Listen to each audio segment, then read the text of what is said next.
وانیہ کو ہوش آیا تو گزرا ہر منظر یاد کر کے ڈرتے ہوئے ایک جھٹکے سے اٹھ بیٹھی، ارد گرد کا جائزہ لے کر مزید ڈر گئی۔ وہ شاید کسی پلین میں تھی، لیکن یہ پیسنجر نہیں، کوئی پرائیویٹ پلین تھا۔ ہانا نے خوف نگاہوں سے یہ دیکھا، لیکن وہاں پر کوئی بھی نہیں تھا۔ کیسا محسوس کر رہی ہو اب؟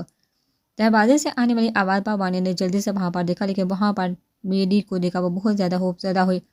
اب آپ یہاں؟ میں یہاں کیسے آئی؟ کیا ہوا تھا؟ وانیہ کے گھبرا کر پوچھنے پر وہ مسکراتے ہوئے اس کے پاس آئے اور ساتھ والی سیٹ پر بیٹھ کر اس کا ہاتھ نرمی سے تھام لیا۔ ایک بوڑھا سا جن تمہیں اپنے ساتھ لے کر جا رہا تھا، اس لیے میں اپنی بیوی کو اس جن سے چھین لایا۔ نہیں، میں آپ کی بیوی نہیں، میرا نکاح پہلے ان سے ہوا تھا، اور نکاح پر نکاح نہیں ہوتا۔ وانیہ کی بات پر میڈیکل بے ساختہ طور پر مسکرائے۔ تو کیا یہ وہی شخص ہے جس سے آپ کو محبت ہے؟ وانیہ نے فوراً ہاں میں سر ہلایا۔ اچانک میری اس کے کان کے قریب جھکا تو وانیہ کی جان ہوا ہوئی۔ تو ٹھیک ہے میری افغان جلیبی، میں وہ بن جائے گا جو تجھے پسند ہے۔ اپنے کان کے قریب راگا کی آواز سن کر وانیہ حیرت سے اس شخص کو دیکھ رہی تھی۔ یہ کیسا راز تھا؟ کیا آپ کے پاس موجود شخص ہی راگا تھا؟ لیکن اس کا چہرہ… وانیہ کا سوچ کر دماغ موف ہو رہا تھا۔ افسوس تو اس بات کا ہے جان راگا کہ میرے قریب آنے پر بھی تم نے مجھے پہچانا ہی نہیں۔ اپنی جان تک کو میری امانت سمجھتی ہو تو کیا صرف میری صورت سے محبت ہی تمہیں؟ امان نے اس کا چہرہ پکڑ کر اپنے سامنے کیا۔ میری آنکھوں میں غور سے دیکھتی تو شاید پہچان جاتی مجھے۔ وانیہ نے حیرت سے اس شخص کی سیاہ آنکھوں کو دیکھا۔ وہ اسی کی آنکھیں تھی، اس کے عماد کی آنکھیں، لیکن پھر وہ عماد ہوتے ہوئے بھی بالکل مختلف کیوں دکھ رہا تھا؟ وانیہ کسی بھی بات کو سامنے سے قاصر تھی۔ عماد کے ہونٹوں پر ایک دل فریب مسکراہٹ آئی۔ بہت دیر کر دی مہرباں، پہچانتے پر شکر ہے جوانی میں ہی پہچان لیا مجھے تو شک تھا بیوی بوڑھا کر کے مانے گی اور میرے غریب بچے بس جنت میں ہمیں دیکھتے بددعائیں دیتے رہ جائیں گے۔ عماد نے اس کے ماتھے پر اپنے ہونٹ رکھے، لیکن وانیہ پر طاری غم اور الجھاؤ اس پر حاوی ہوا اور اچانک اسے سامنے بیٹھے شخص پہ بے تحاشا غصہ آنے لگا۔ بغیر سوچے سمجھے اس نے عماد سے دور ہو کر زور زور سے اس کے سینے پر مکے برسانا شروع کر دیے۔ اتنے عرصے سے آپ میرے قریب تھے، مجھے روتے تڑپتے ہوئے دیکھتے رہے، لیکن ایک بات سامنے آ کر مجھے نہیں بتایا کہ آپ زندہ ہیں۔ کیوں کیا آپ نے ایسا؟ غصے کی شدت سے وانیہ کی آنکھیں بے نم ہوئی تھی، جبکہ عماد نے مسکراتے ہوئے اس کے ہاتھ تھامے۔ اب میرا بھی تو حق بنتا تھا نا جان، تمہاری محبت کی شدت کو دیکھنے کا، جس کا تم نے کبھی اظہار نہیں کیا۔ عماد نے اسے اپنے ساتھ لگاتے ہوئے کہا، لیکن وانیہ ابھی بھی غصے سے منہ بنا کر اسے دیکھ رہی تھی۔ مجھے ہر بات بتائیے، سچ سچ، ابھی اور اسی وقت۔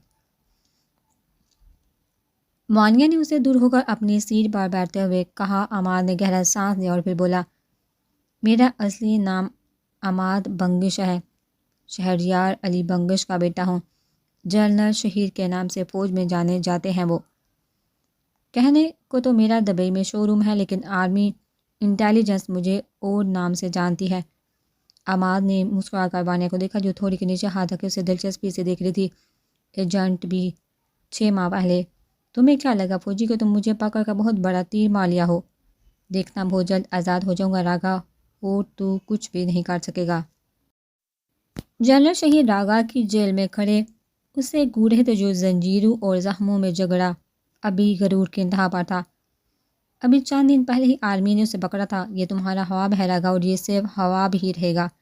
جنرل شہیر کے بعد پر راگا کہہ لگا کر ہنسا۔ خوابوں میں جینے والے مجھے سچائی دکھا رہے ہیں۔ دیکھنا فوجی، تیری آنکھوں کے سامنے جاؤں گا یہاں سے، پھر تیرے اس وطن کی دھجیاں۔ ابھی الفاظ راگا کے منہ میں ہی تھے جب جنرل شہیر نے اس کے منہ پر زوردار گھونسا مارا اور سپاہی کو اشارہ کرتے کمرے سے باہر آئے۔ وہ سیدھا اپنے آفس میں، جب ان کی نظر سامنے کرسی پر بیٹھے لڑکے پر پڑی۔ تم یہاں کیسے؟ جنرل شہیر نے عماد کو دیکھتے ہوئے پوچھا۔ دروازے سے، عام سا جواب دیتے عماد نے سامنے موجود کاغذات کو دلچسپی سے دیکھا۔ دروازے پر تو گارڈ تھے، انہوں نے تمہیں اندر کیسے آنے دیا؟ آپ کے گارڈ کو تو ابھی تک نہیں پتا کہ میں یہاں ہوں، کافی معصوم ہے بیچارے، نیند بڑھتی کیے ہیں کیا؟ عماد نے ایک آنکھ دبا کر شرارت سے پوچھا اور ان کاغذات کو کافی غور سے دیکھنے لگا۔ راگا نے زبان نہیں کھولی۔ نہ جنرل شہیر نے انکار میں سر ہلایا، لیکن اس کے ساتھ ہی خاموش بیٹھے، جیسے کہ انہیں اس بات سے کوئی فرق نہیں پڑتا۔ عماد نے مسکرا کر انکار میں سر ہلایا۔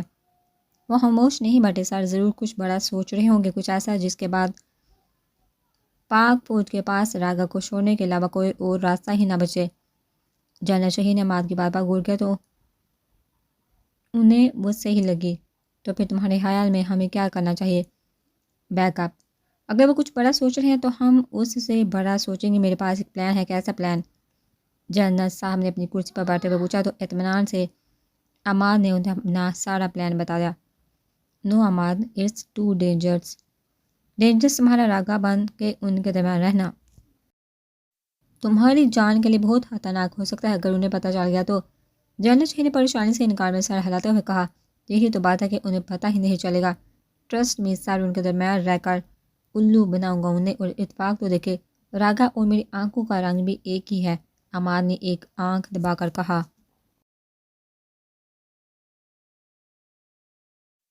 ویسے بھی آرمی میں آنے کے بعد ایک سپاہی کی جان اس کی جان نہیں رہتی، اس کی ہر چلتی سانس اس کے ملک کی امانت ہوتی ہے۔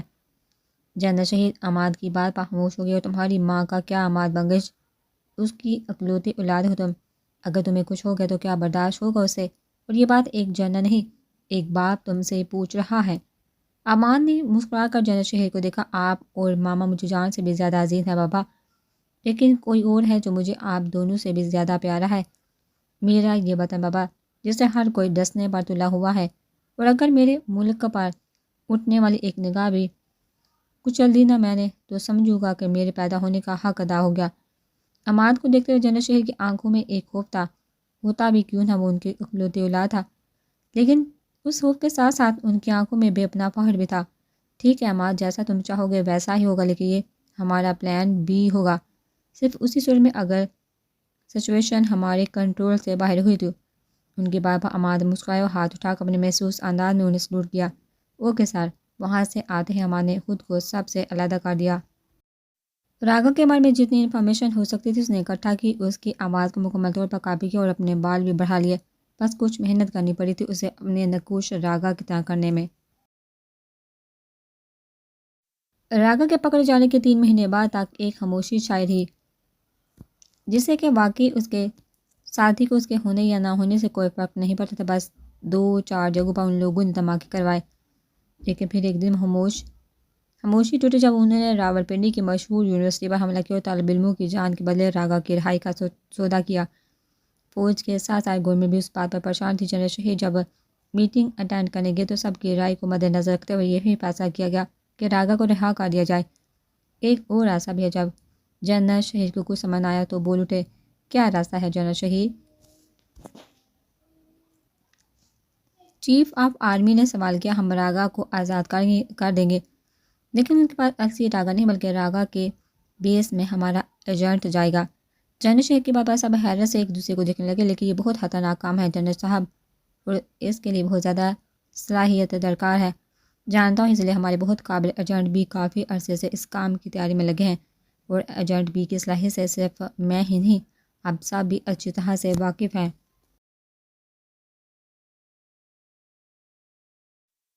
جنرل شہید کی بات پر سب نے متفق ہو کہا میں سر ہلایا۔ ایجنٹ بھی چالاکی، عقلمندی، بہادری، طاقت کی جیتی جاگتی مثال ہے۔ ایک اور جنرل نے سب کو بتایا، اور اس کا یہ فائدہ بھی ہوگا کہ ان کے درمیان ہمارا ایک جاسوس ہوگا جو نہ صرف باقی کے دہشت گردوں کی گرفتاری کا باعث بنے گا بلکہ ان دہشت گردوں کی مددگار غداروں کا بھی پتہ لگا لے گا، اور ان چھپے ہوئے غداروں کا پتہ لگانا ہی ایجنٹ بی کا مقصد ہے۔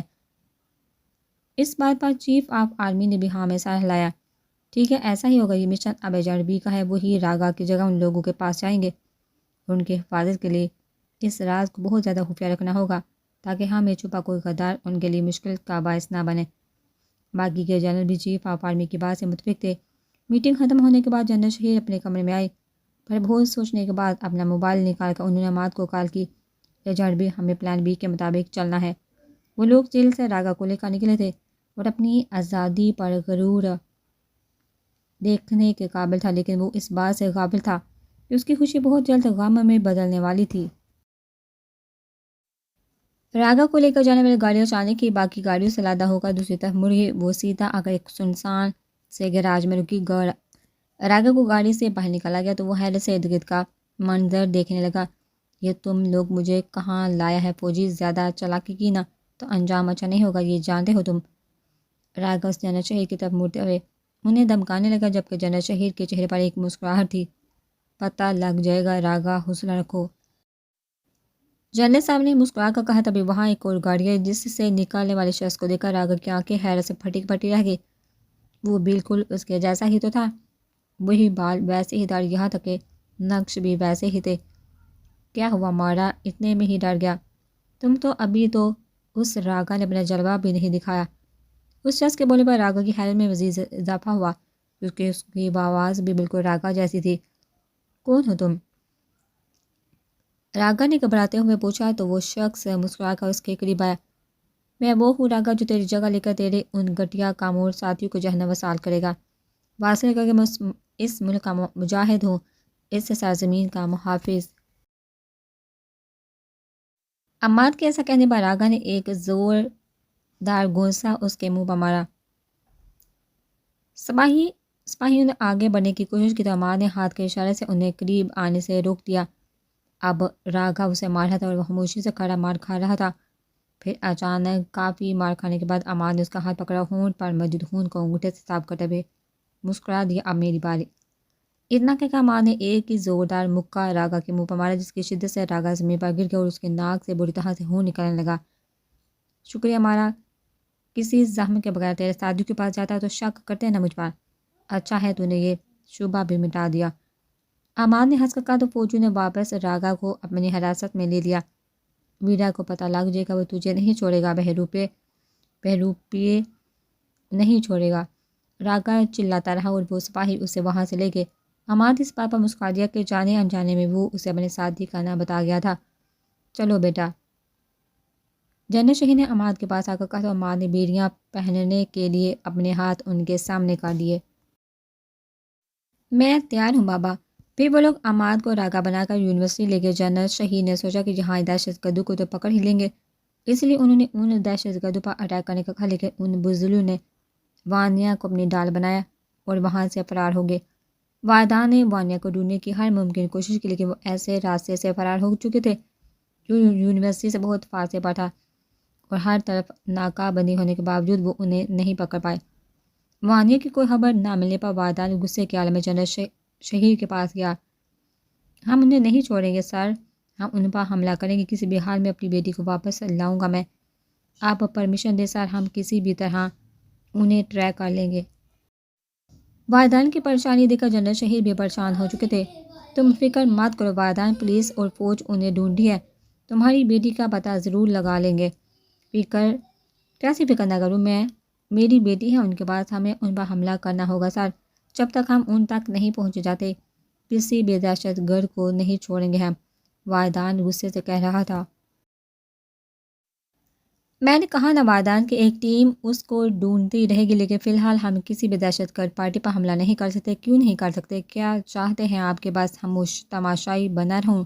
نہیں، میں اپنی بیٹی کو ڈھونڈ کر رہوں گا، اگر آپ اجازت نہیں دیتے تو باڑ میں گئی یہ نوکری، واحدان غصے سے کہہ کر وہاں سے جانے لگا۔ واحدان تم سمجھ کیوں نہیں رہے؟ تمہاری بیٹی ٹھیک ہے اور جلد ہی تمہارے پاس ہوگی، لیکن ابھی ہم حملہ نہیں۔ آپ کیسے جانتے ہیں کہ وہ ٹھیک ہوگی؟ سر، دہشت گردوں کی پکڑ میں ہے میری بیٹی، تو وہ کیسے محفوظ ہو سکتی ہے؟ واحدان نے غصے سے میز پر اپنے ہاتھ مارتے ہوئے پوچھا، کیونکہ جو راگا ان کے ساتھ گیا ہے وہ اصلی راگا نہیں ہے لیفٹیننٹ، وہ ہمارا ایجنٹ ہے، ایجنٹ بھی۔ اس بار جنرل شہیر کے آہستہ سے کہنے پر واحدان نے حیرت سے انہیں دیکھا۔ ہاں واحدان، وہ راگا نہیں، ہمارا مجاہد سپاہی ہے، اور ان پر حملہ کرنا اس سپاہی کی جان لینے کے مترادف ہے۔ فوج کے وہاں پہنچتے ہی وہ سب سے پہلا شک اسی پر کریں گے، اور یہ فوج سے ہاتھ ملا کر انہیں یہاں لایا ہے، اور مار دیں گے اسے۔ جنرل شہیر کی بات سن کر واحدان نے اپنا سر جھکا لیا۔ لیکن میری بیٹی ان کے پاس ہے سر، وہ بہت معصوم ہے، بہت نازک دل کی ہے۔ نم آواز میں کہتا واحدان اس وقت ایک ہارا ہوا باپ لگ رہا تھا۔ جنرل شہیر نے اس کے کندھے پر اپنا ہاتھ رکھا، فکر مت کرو واحدان، وہ حفاظت سے رہے گی، ایجنٹ بھی اپنی جان سے زیادہ خیال رکھے گا اس کا۔ یہ بات آپ اتنے یقین سے کیسے کہہ سکتے ہیں؟ واحدان نے انہیں حیرت سے دیکھتے ہوئے سوال کیا، کیونکہ ایجنٹ بھی کوئی اور نہیں، میرا بیٹا عماد ہے، اور اپنے بیٹے کو جانتا ہوں میں۔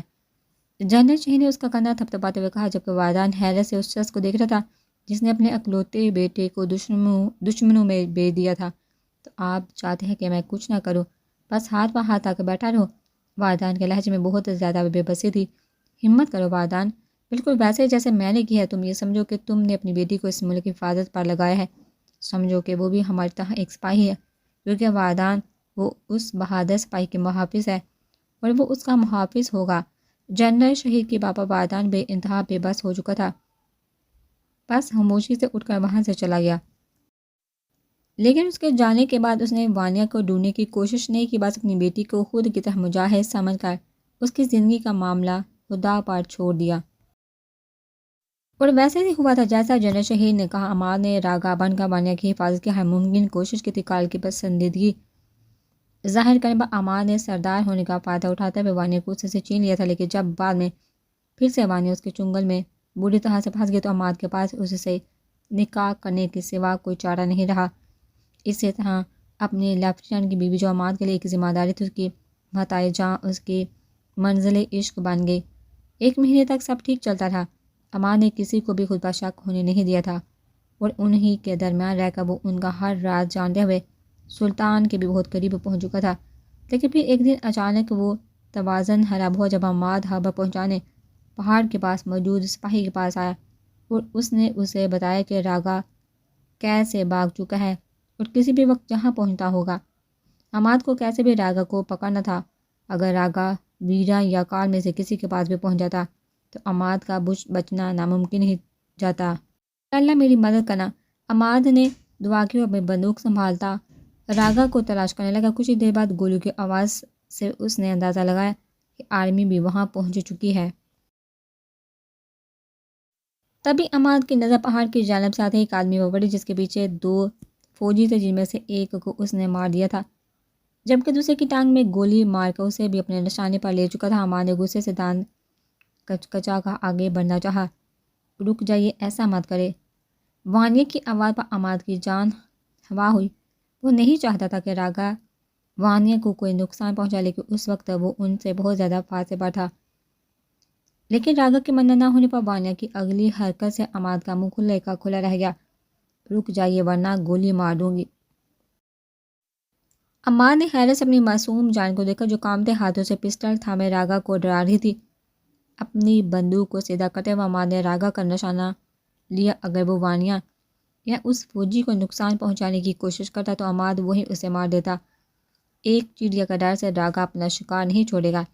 راگا نے شان سے کہتے ہوئے بندوق واپس فوجی پر کی اور عماد نے خود کو گولی چلانے کے لیے تیار کیا، لیکن اس سے پہلے ہی وانیا راگا کو گولی مار چکی تھی۔ عماد نے حیرت سے اسے دیکھا جو اب راگا کو مارنے کے بعد اس کے پاس جا کر پھوٹ پھوٹ کر روتے ہوئے اس کا نکلتا خون بند کرنا چاہ رہی تھی۔ عماد کچھ دیر کھڑا اپنی محبت کو وہاں روتے ہوئے دیکھتا رہا۔ اس کا ایک ایک آنسو اس کی محبت کا گواہ تھا۔